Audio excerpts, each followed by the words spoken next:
পারি নাই, আমি নিজে ব্যক্তিগতভাবে আমি কয়েক রাত ঘুমাতে পারি নাই যে কিভাবে এটা সম্ভব। কোনো একটা দেশের বাণিজ্য মন্ত্রণালয় এত বড় বেইমানি নিজের দেশের সাথে, নিজের দেশের স্বার্থের সাথে, নিজের দেশের মানুষের সাথে এত বড় বেইমানি, এত বড় গাদ্দারি কিভাবে করতে পারে যে নিজের দেশের লোকাল শিল্পের সমস্ত স্বার্থকে জলাঞ্জলি দিয়ে সে আমেরিকার হাতে পুরো মার্কেটটা ছেড়ে দিতে পারে। এটা কি করে সম্ভব?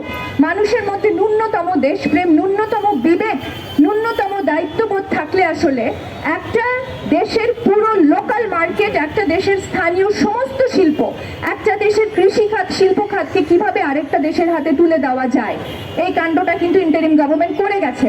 এবং তারপর দুঃখজনকভাবে আমরা দেখতে পাচ্ছি, আমরা আশা করছিলাম যে বিএনপি গভর্নমেন্ট এসে পার্লামেন্টে তারা এই চুক্তি বাতিল করবে। এই আশাটা আসলে দুরাশাই, কারণ এতদিন ধরে সংসদে অধিবেশন চলছে, একটা বারের জন্য মার্কিন চুক্তি নিয়ে একটা শব্দ কেউ বলছে না। সংবিধান, সংস্কার, সার্বভৌমত্ব ইত্যাদি এসব নিয়ে আমরা অনেক লম্বা লম্বা লেকচার শুনছি, ঠিক আছে, তারা করেন, ভালো কথা। কিন্তু এই যে একটা দেশ বিপদে পড়তে যাচ্ছে, আজকে আমাদের যে জ্বালানি সংকট, এই জ্বালানি সংকট যে আরো বেশি ঘনীভূত হবে, কোনোভাবেই যে এই সংকট থেকে আমরা বের হতে পারবো না যদি আমরা এই মার্কিন চুক্তিটা সত্যিকার অর্থে পাশ করতে দেই।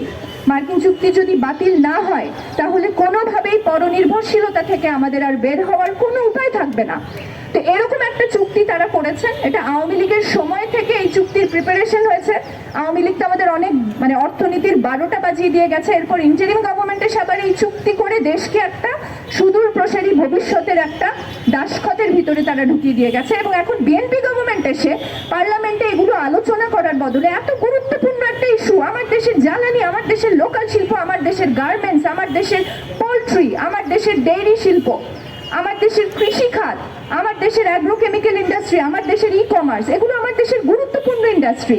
এই প্রত্যেকটা ইন্ডাস্ট্রিকে কিভাবে তারা একটা আমেরিকার মার্কেটের হাতে, আমেরিকার পণ্যের হাতে, কিভাবে শুল্কমুক্ত আমেরিকার পণ্যের হাতে ছেড়ে দিচ্ছে। কিভাবে আরেকটু ভালো করে বলি, যেমন ধরেন আমাদের দেশে পোলট্রি খাত আছে, ডেইরি খাত আছে, বিপুল সংখ্যক মানুষ এই সমস্ত পোলট্রি এবং ডেইরি খাতে কাজ করে, প্রায় 60 লক্ষ মানুষ। অর্থাৎ গার্মেন্টসে যত আমার শ্রমিক আছে তার চেয়ে অনেক বেশি শ্রমিক আছে গ্রামীণ অর্থনীতিতে পোলট্রি এবং ডেইরি করে তারা বেঁচে থাকেন। এটা হচ্ছে তাদের একমাত্র জীবিকা।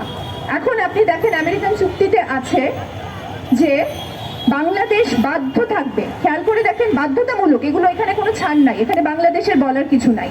বাংলাদেশ বাধ্য থাকবে আমেরিকা থেকে সব ধরনের পোলট্রিজাত প্রোডাক্ট, পোলট্রিজাত পণ্য, ফ্রোজেন মুরগির মাংস, ফ্রোজেন গরুর মাংস, ফ্রোজেন